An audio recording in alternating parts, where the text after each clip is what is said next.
The timer in the war room was still falling. 3 border systems gone. 42,000 dead. The Drakari had called for help. Warlord Thrakvorn watched the numbers from his chair. His scar, a pale line from left eye to jaw, itched. It always itched when he lost something. He had lost 3,700 soldiers across 9 campaigns.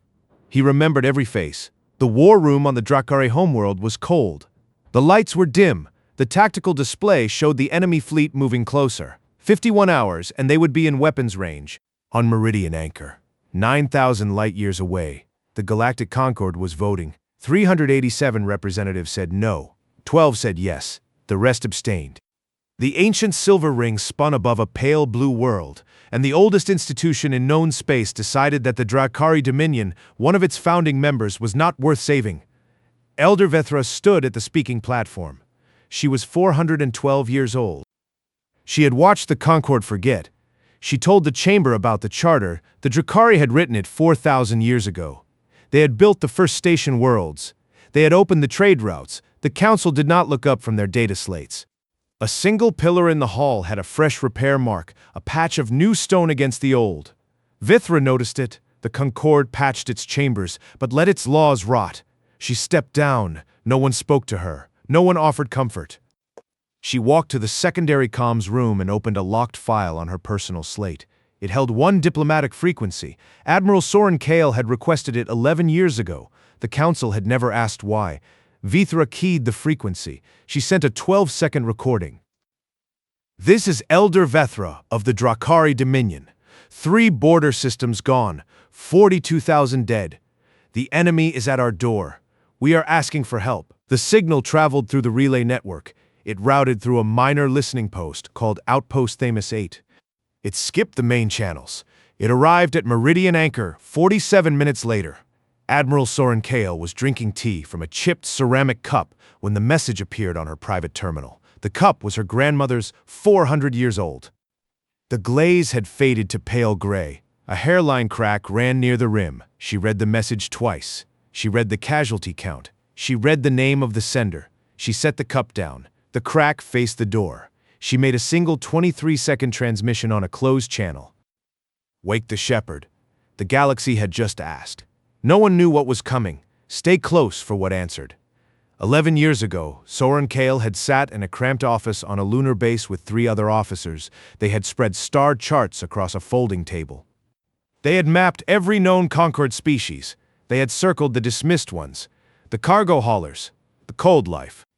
The species the Concord called too primitive to matter at the bottom of the notes. Kale had written 1 line in ink. If any of us calls, all of us answer. She requested the Drakari diplomatic frequency that same night. No one above her had asked why. She was the diplomatic specialist. They trusted her. At about 300 hours, Fleet Admiral Marchetti received the order in her quarters.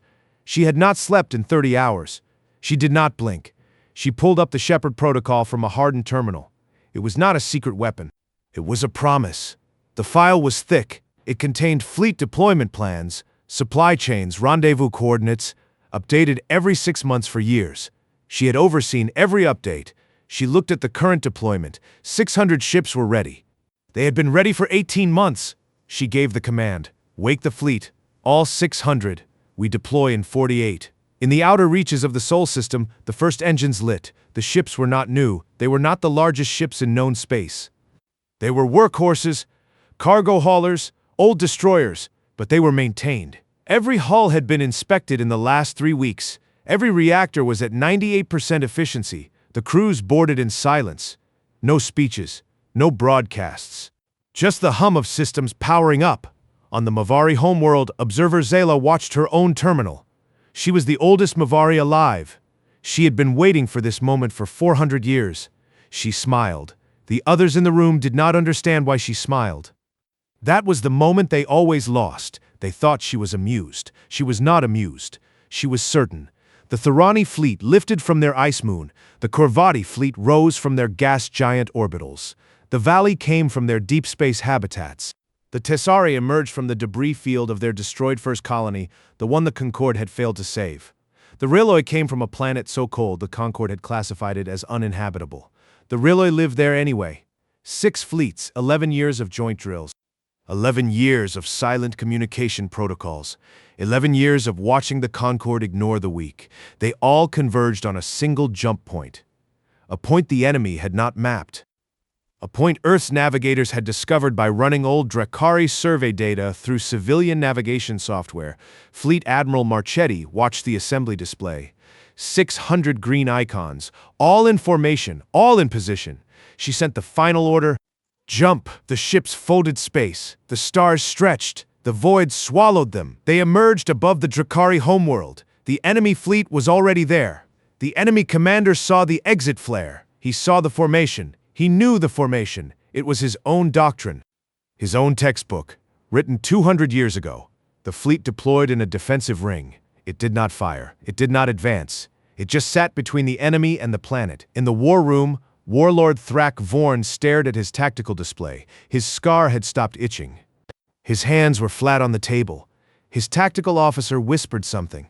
Vorn did not hear it. He saw the icons. 600. They were not Dracari. They were not Concorde. They were something else. He had no category for them. The enemy commander sent a single word across the open channel. Inquiry. Fleet Admiral Marchetti responded. Her voice was calm. She was tired. She had not slept. We studied your campaigns for 11 years. We knew what would make you pause. We are not here to fight you. We are here to protect the Dracari. Stand aside or face the entire fleet. The enemy did not respond for a long minute. Then their ships began to withdraw. No shots were fired. No one died. The Dracari homeworld was still there. The war room was still cold. But Vorn finally looked away from the display. He turned to his aide. Where did they come from? The aide had no answer. Observer Zyla watched the tactical feed from the Mavari observation deck. She watched the enemy ships retreat. She watched the 600 green icons hold their positions. She spoke to no one. She did not need to. She had been waiting for this moment since before the Concorde was founded. She had seen empires rise and fall. She had seen the Dracari write their charter. She had seen the Concorde slowly forget that charter. She had seen Earth rise from a single world dismissed, ignored, labeled primitive. She had watched them build. She had seen the chipped ceramic cup in a briefing file once. She had asked about it. Someone had told her it was 400 years old. She had understood immediately. The humans did not repair things they intended to keep. They let the cracks show. They let the cracks remind them. On Meridian Anchor, Admiral Soren Kale sat alone in her office. The distress signal was still on her screen. She did not delete it. She did not file it. She reached for her cup. The tea was cold. She drank it anyway. She set the cup down. The crack caught the light. She never had it repaired. She never would. The enemy fleet was gone in 22 minutes.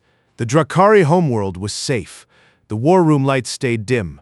Warlord Vorn sat in his chair. He had not moved. His tactical officer asked if they should send a message of thanks. Vorn did not answer. He was looking at the 600 icons. They had not left. They were holding position. They were waiting. For what he did not know. Observer Zyla walked to a window on the observation deck. The view showed deep space. She smiled again. The young Mavari beside her saw the smile. He asked what was funny, she said. Nothing is funny. I'm just remembering a promise I made a very long time ago. She had been one of the first to sign the Covenant of the Quiet. She had been the one to tell Earth's first diplomats that the galaxy measured power in noise. She had told them to be quiet. She had told them to wait. She had told them to practice. They had listened. The fleet held position for another hour. Then Marchetti ordered a slight adjustment, a standard patrol rotation. The enemy would see it. They would recognize it. It was their own patrol pattern. The message was clear. We know you better than you know yourself. Warlord Vorn finally stood. He walked to the comms panel. He opened a channel to the fleet. He said, "Who gave the order?" His voice was rough. It had been days since he used it for anything but brief commands. The response came from Soren Kale herself. She was still at her desk on Meridian Anchor. She said, "I did. You asked for help. We came. That's what we do." She closed the channel. She looked at the cup. She did not touch it. The Concorde would wake up in a few hours. They would see the reports. They would read the numbers. They would ask who gave permission. They would demand to know why 600 ships were operating without Concorde authorization. They would call it an act of war. They would call it insubordination. They would call it many things. but they would not call it unexpected, because they had never expected anything from Earth at all. Observer Zyla returned to her quarters. She sat down at her own desk. She opened a small wooden box. Inside was a piece of paper. It was old, yellowed. The ink was faded. It had 2 lines written on it in a human hand. The first line said, "If any of us calls, all of us answer." The second line said, "Signed, S. Kale." 11 years ago, Zyla closed the box.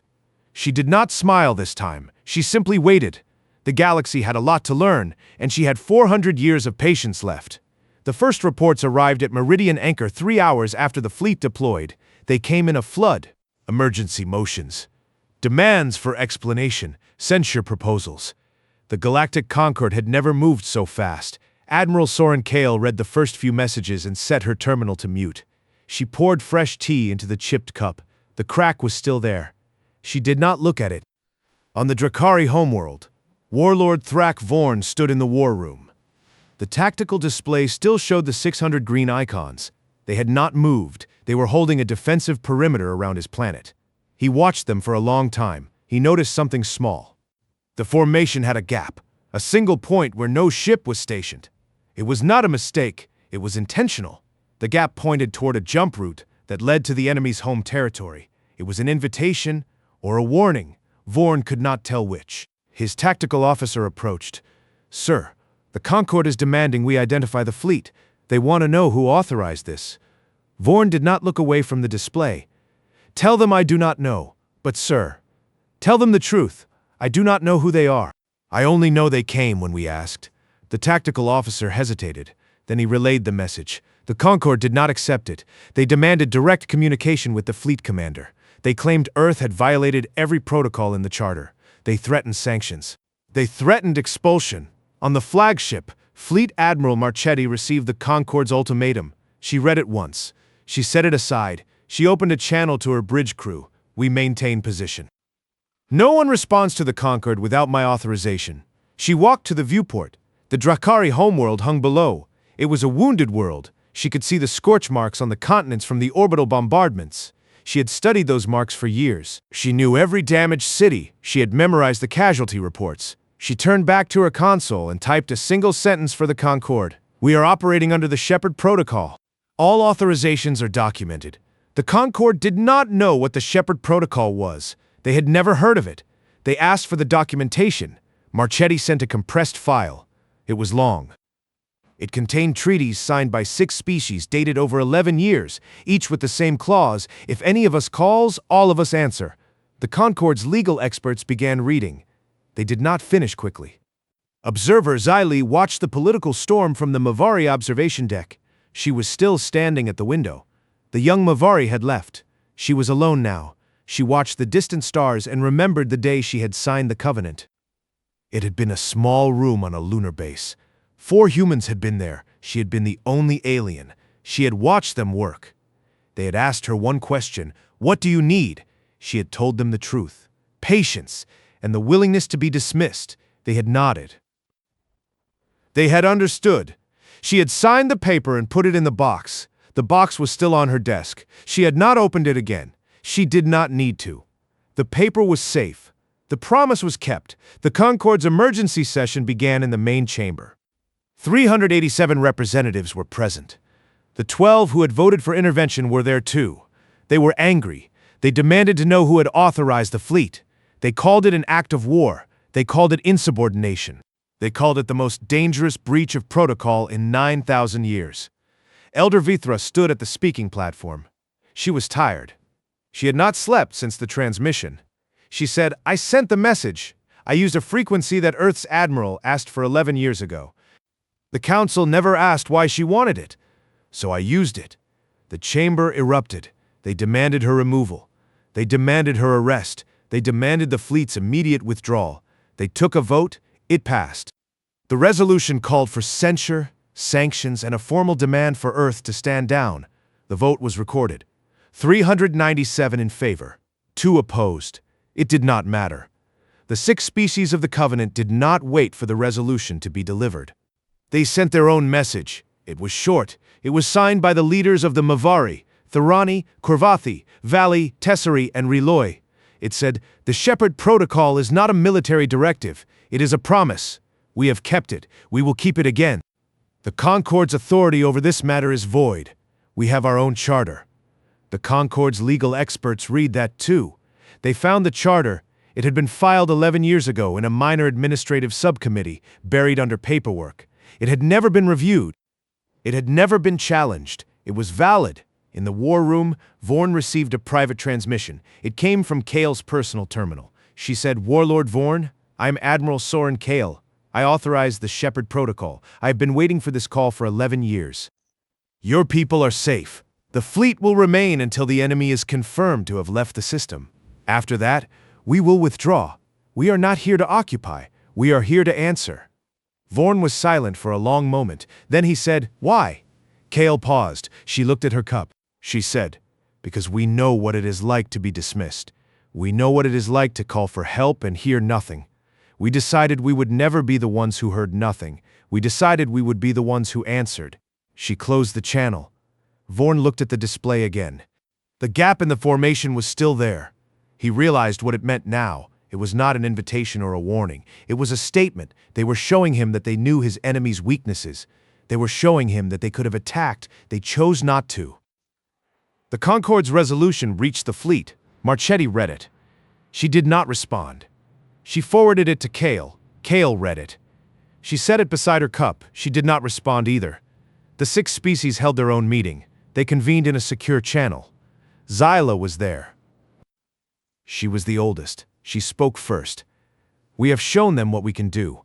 Now we show them what we are. The Shepherd Protocol is not a weapon. It is a philosophy. We have followed it. The galaxy will now decide whether to follow it too." The meeting ended. No votes were taken. No resolutions were passed. They had never needed those things. On Meridian Anchor, the council chamber was emptying. The representatives had run out of motions. They had run out of threats. They had run out of ideas. The fleet was still there. The enemy had withdrawn. The Drakari were safe. The Covenant's charter was valid. There was nothing left to do. Kale sat alone in her office. She had not left her desk. She had not eaten. She had not slept. She looked at the cup. The crack was still there. She remembered her grandmother. Her grandmother had told her, when she was a child, "You cannot fix everything. Some things you just have to carry." She had carried the cup for 18 years. She had never repaired it. She had never wanted to. The terminal chimed. A new message. It was from Zyla. It said, "The Covenant is now public. The galaxy knows we exist. The next step is yours. What is the Shepherd's next protocol?" Kale read the message. She did not answer immediately. She set the cup down. She opened a drawer in her desk. Inside was a leather notebook. It was worn. It had handwritten notes in 6 languages. She flipped to the last page. It was blank. She picked up a pen and wrote one line. "The Shepherd is not the only protocol. There are others." She closed the notebook. She put it back in the drawer. She looked at the cup again. The crack caught the light. She did not touch it. She did not need to. The fleet held its position for another day. The enemy did not return. The Concord did not act. The Drakari began to rebuild. Vorn walked through the war room and stopped at a viewport. He looked at the distant ships. They were small from this distance. He thought about what Kale had said. He thought about the 11 years of preparation. He thought about the 6 species. He thought about the word that had been used, answer. He had been in 9 campaigns. He had lost 3,700 soldiers. He had seen empires fall. He had never seen this. He had never seen a species define itself by its willingness to help. He turned to his aide. "Send a message to the fleet. Tell them I want to meet their admiral. Tell them I want to understand." The message was sent. Kale received it. She read it. She did not respond with words. She simply keyed a single character, acknowledge, on the Mavari observation deck. Zyla watched the stars. She was alone. She had been alone for many years. She had watched the galaxy make the same mistakes again and again. She had watched the Concord grow fat and forget. She had watched the Drakari fall silent. She had watched Earth rise. She had watched them wait. She had watched them train. She had watched them answer. She smiled. It was not amusement. It was recognition. She understood now what the humans had been building. It was not a fleet. It was a network. It was a system of trust. It was a promise that did not need to be spoken because it had already been proven. She walked back to her desk. She opened the box. She took out the yellowed paper. She read the 2 lines again. She folded it carefully. She placed it in her pocket. She walked out of the observation deck and down the corridor. She did not look back. The enemy fleet had withdrawn completely. They had not returned. They had not sent another message. They had seen something they could not explain. They had seen a species they had dismissed rise up with a formation they had written. They had seen their own doctrine used against them. They did not know what to do with that information. So they did nothing. The Concord was still in session. The emergency had become a slow collapse. The representatives argued about procedure. They argued about precedent. They argued about the definition of a covenant. They argued about the meaning of the word answered. They argued until the lights in the chamber dimmed and the maintenance system cycled to night mode. They did not notice. Kale sat at her desk. She had not moved. She was waiting for something. She did not know what it was. She looked at the terminal. The last message from Xyle was still there. What is the Shepherd's next protocol? She had not answered. She was not sure she knew. She looked at the notebook drawer. She knew there were other pages. She knew there were other protocols. She had written them herself, but she had also written a final line at the back of the book. A line she had never shared. It said, "The shepherd is a beginning. The real work comes after." She closed her eyes. She did not sleep. She just waited. The galaxy was learning. That was enough for now. The enemy fleet did not return to fight. They returned to send a message. It arrived at 0400 hours, 3 days after the withdrawal. A single transmission, unencrypted, broadcast on all frequencies. The voice was the same commander who had sent inquiry, but now it sounded different. Slower, tired. The translation came through Kale's terminal at Meridian Anchor. "We are not your enemy. We were never your enemy. We are refugees." Kale read the words. She set down her cup. The tea was cold. She did not notice. The transmission continued. It revealed a truth the galaxy had not known. The enemy fleet had been fleeing a greater force, a force that had already consumed half their territory. They had attacked the Drakari not for conquest, but for resources. They had needed a forward base to hold back what was coming. They had been desperate. They had been dying. They had stopped believing anyone would help them.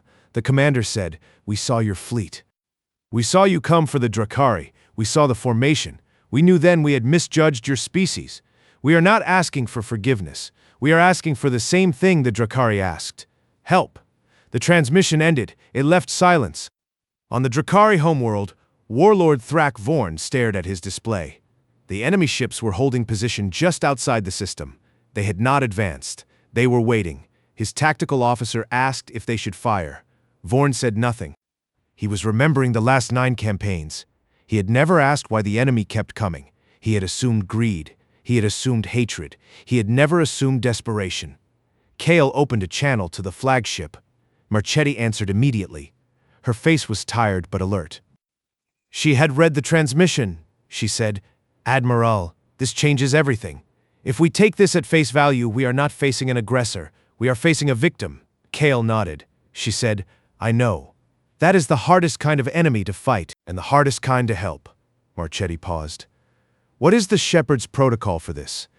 Kale looked at her notebook drawer. She said, "The Shepherd does not have a protocol for this. The Shepherd is for allies, for the Covenant, for those who signed. This is something else." She closed the channel. She opened the drawer. She took out the notebook. She flipped through the pages, past the fleet deployment plans, past the supply chains, past the training schedules. She reached the back. She had written the line about the real work coming after, but there were more pages after that. She had filled them with different words, words she had never shared. One page said, "If the enemy asks, we answer." Another said, "There is no difference between enemy and ally if both are drowning." Another said, "The Shepherd is for those who call, the Guardian is for those who cannot." She read the last line. She had written it 18 months ago, after a sleepless night. She had not told anyone about it. She had not shared it with the Covenant. She had kept it secret. It said, "If the galaxy will not help itself, we will help it anyway."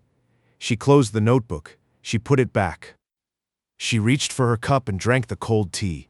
She did not wince. She set the cup down. The crack was still there. On the Mavari observation deck, observer Xyle received the enemy transmission through her personal terminal. She had been waiting for something like this. She had seen the pattern before. Empires never fall to enemies. They fall to the refugees who become enemies because no one helped them. She had seen it happen twice before. She had watched the Concord do nothing. She had watched the Drakari do nothing. She had watched the Thorani do nothing. She had been the one who finally said, "We need a different way." She stood. She walked to the communications console. She opened a channel to Kale. "Admiral, I am sending you a file. It is old, it is the original Covenant of the Quiet. But at the bottom there is an addendum. I wrote it myself. I never told anyone. It says, if the enemy comes and asks, we answer. If the enemy comes and does not ask, we ask for them." Kale received the file. She read it. She smiled for the first time in days. She had not been alone in her thinking. She opened a reply. "Elder Zale, I have a similar page. It seems we have been working toward the same thing without saying it aloud." Zale read the reply. She smiled. It was not amusement, it was recognition. She sent one final word. "Then we are ready." The Concord's emergency session was still in chaos when the enemy transmission leaked. It spread through the diplomatic channels. It reached the representatives. They stopped arguing. They listened to the recording. They heard the commander's voice. They heard the word refugees. They heard the plea for help. They had no category for this. They had procedures for war. They had procedures for treaties. They had procedures for sanctions. They had no procedures for an enemy who turned out to be a victim. Elder Vithra stood at the speaking platform. She said, "This is what the shepherd was built for, not to fight enemies, to help whoever needs it." The enemy asked, "Will we answer? Or will we repeat the same mistake we made with the Drakari?" The chamber was silent. The representatives looked at their data slates. They looked at each other. They did not vote. They did not move. They simply sat in silence, watching the clock tick. "But I think we all know what the right thing is," the Thorani commander said. "We have a saying, the ice does not care who falls through," meaning, when someone is drowning, you do not check their documents first. The Korvathi commander said, on the flagship Marchetti called a meeting of the Covenant fleet commanders. The 6 species appeared on her screen, she said. "The enemy is asking for help. We have no protocol for this." "We have the same saying." The Valley commander said, "We have a similar one. The storm takes everyone. The shelter does not ask for identification." Marchetti nodded. She said, "Then we are agreed. We will offer them shelter. We will offer them protection. We will offer them the same promise we gave the Drakari. But we need to know what they are fleeing. We need to know the scale of the threat." She sent a message to the enemy commander. "Tell us what you were running from. Tell us everything. We will decide if we can help." The response came within minutes. It contained data, vast data, star charts, attack vectors, casualty estimates. A force had swept through their territory. It was not a fleet, it was a swarm. It consumed planets. It left nothing.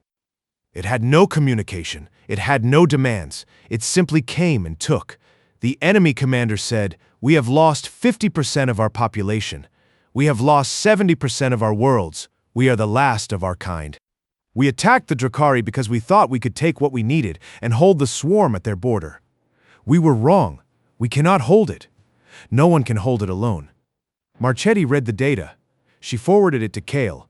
Kale read it. She looked at the notebook. She looked at the cup. She opened a channel to Zyla. "Elder, the threat is real. It is bigger than the Covenant. It is bigger than the Concord. It is bigger than anything we have seen." Zyla replied, "That is why the shepherd has the Guardian protocol. You have not activated it yet, but you know the line." Kale read the line in her notebook. "If the galaxy will not help itself, we will help it anyway." She closed the notebook. She opened a channel to Marchetti. "Fleet Admiral, prepare the fleet for a new mission. We are going to help the enemy. We are going to help the refugees. We are going to face the swarm." Marchetti said, "Understood."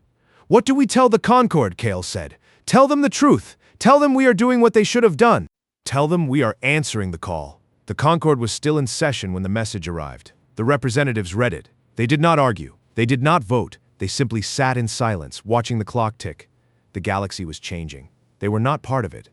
On the Drakari homeworld, Vorn watched the new data stream. He saw the swarm. He saw the enemy's losses. He realized what he had been fighting. Not a conqueror, a survivor. He opened a channel to Kale. Admiral, I want to meet you, face to face. I want to understand how you became what you are. Kale replied, I will send coordinates. You can come to Meridian Anchor. I will be waiting. She closed the channel. She looked at the cup. She had been waiting for this moment for 11 years. She had been waiting for someone to ask. Now they were asking. She set the cup down and walked to the viewport. The stars were steady. They would not change, but the people below them would. The enemy commander sent one final transmission. It said, "Thank you. We were not expecting this. We were not expecting anyone to answer." Kale read it. She did not reply. She simply looked at her notebook. She had written those words years ago, on a page she had never shown anyone. The line that had started it all. The line that had become the shepherd's first creed. The line that was now about to become the galaxy's only hope. She said it aloud to no one. We have been waiting. Now we go. The fleet did not wait. Marchetti ordered the formation to shift. The 600 ships realigned into a new pattern, one designed for a different kind of engagement. Not offense, not defense. A search pattern. They would find the swarm. They would study it. They would offer it something it had never been offered. Kale left her office on Meridian Anchor for the first time in 4 days. She walked through the diplomatic corridors. The representatives who saw her stepped aside. They had heard the stories. They had seen the fleet. They did not meet her eyes. She reached the landing bay where Vorn's shuttle had touched down. Warlord Thrak Vorn stood at the hatch. He was taller than she had expected. His scaled hide caught the silver light of the station. The scar from his left eye to his jaw was pale against the bronze. He looked at her with tired eyes. He said, "You are the Admiral." She said, "I am. And you are the warlord who asked for help." He nodded. "I asked, you came. I want to understand why." She gestured to a small meeting room. They sat across from each other. A single table. 2 chairs, a window that looked out at the ring's curve. She had brought her cup. The tea was hot this time. She had poured it before he arrived, she said. 11 years ago, I sat in a room with 3 other officers. We made a list of every species the Concord had dismissed. We found 6. We made a promise to each other. If any of them called, we would answer. We called it the Covenant of the Quiet. We trained. We prepared. We waited. That was the Shepherd Protocol, Vorn said. But you also had a Guardian Protocol? I saw the transmission. You told the Concord you were going to help the enemy. That was not in the Covenant. She looked at him. No, that was a different promise. A promise I made to myself. I wrote it in my notebook 18 months ago. If the galaxy will not help itself, we will help it anyway. He sat back. You were planning to help whoever needed it. Not just allies. Everyone. She nodded. I was planning to be the one who answered. Always. He was silent for a long moment. Then he said, I have killed 3,700 soldiers in 9 campaigns. I have never asked why the enemy came. I just fought them. You would have asked, you would have helped them instead. She did not flinch. That is the difference between us. That is why the shepherd exists. The window showed the distant stars. She looked at her cup. The crack caught the light. She did not touch it. She said, Your enemy is now asking for help. I am going to give it to them. I am going to face the swarm with everything we have. Not to fight it, to understand it, to offer it a different path. Will you stand with me? Vorn looked at the cup. He saw the crack. He saw the faded glaze. He saw the age. He said, That cup is old, she said. It was my grandmother's. She told me to carry things I could not fix. I have carried it for 18 years. The crack reminds me that some things are not broken. They are just worn. They are just waiting to be understood. He looked back at her. I will stand with you. The Concord's final resolution arrived an hour later. It demanded the fleet's immediate return. It threatened expulsion of all 6 Covenant species. It declared the Shepherd Protocol null and void. Kale read it. She set it aside. She did not respond. She did not need to. The fleet had already moved. It had jumped to the edge of the swarm's territory. The enemy refugees were with them. They had provided the coordinates. The swarm was a cloud of micro-constructs, a self-replicating intelligence that consumed raw materials. It had no consciousness. It had no malice. It was a machine that had lost its governor. It was a disaster, not a war. Marchetti called Kale. Admiral, we have a solution. The swarm responds to specific energy signatures. The refugees had a frequency that attracts it. We can create a beacon. We can lead it away from all inhabited systems. It will take months, but it can be done, Kale said. Do it. Tell the refugees they are not alone. The beacon was built. The fleet protected the construction. The enemy refugees helped. They had engineers. They had scientists. They had knowledge. They had been running for so long they had forgotten they could build. The beacon went active. The swarm changed course. It followed the signal into deep space. The fleet escorted it for 2 weeks. Then they handed off to automated drones. The swarm was no longer a threat. The Concorde never noticed. They were still arguing about procedure. On the flagship, the enemy commander stood on the bridge. He was not a monster. He was a father. He had lost his family. He had lost his world. He had become the thing he had hated. He looked at Marchetti and said, "Why did you help us?" She said, "Because you asked." He said, "But we killed your allies. We killed the Dracari. We were the enemy," she said. "You were refugees who made a terrible choice. We made a different choice. We chose to answer." He stood in silence. Then he said, "I do not know how to repay you." She said, "You do not have to. That is not how this works." The Dracari began to rebuild. Vorn returned to his world. He looked at the scorched cities. He looked at the survivors. He thought about the cup. He thought about the crack. He thought about the word carry. He understood now. Some things were not fixed. They were carried, and that was enough. On Meridian Anchor, Kale walked back to her office. The corridor was empty. The representatives had gone home. The council chamber was dark. She sat at her desk. She looked at the cup. The tea was gone. The crack was still there. She picked it up. She turned it in her hands. She had carried it for 18 years. She had never repaired it. She never would. She put it down. She opened the notebook. She turned to the last page. The line she had written 18 months ago was still there. She read it aloud softly. "If the galaxy will not help itself, we will help it anyway." She closed the notebook. She put it in the drawer. She sat back in her chair. The window showed the ring's curve. The stars were steady. She had answered. She had helped. The galaxy would take time to understand. That was fine. She had time. Observer Zyla sat on the Mavari observation deck. She was alone. The box was open on her lap. The paper was still there. She read the 2 lines again. "If any of us calls, all of us answer." She folded it carefully. She placed it in the box. She closed the lid. She looked out at the stars. She said, "We were never lost. We were waiting." The fleet returned to its home positions. The 600 ships dispersed. The Covenant remained.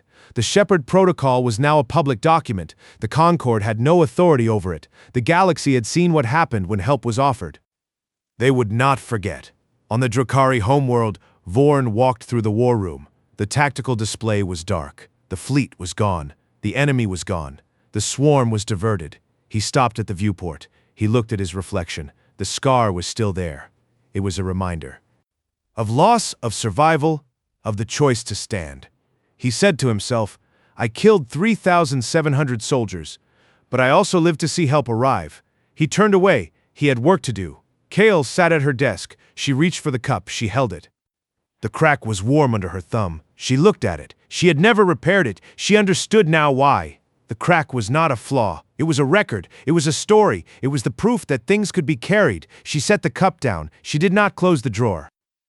She left the notebook open. The page was blank. There was room for a new line. She did not write it yet. She was not ready. She was waiting. The stars outside were unchanged. The ring spun on. The station world was quiet. The galaxy had been shown something it had not expected.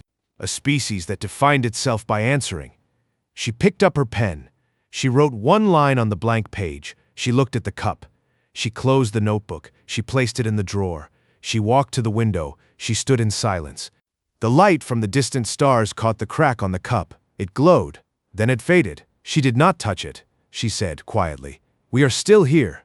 We are still waiting, and we will answer again." The cup sat on the desk. The crack was a line of light. Then it was still.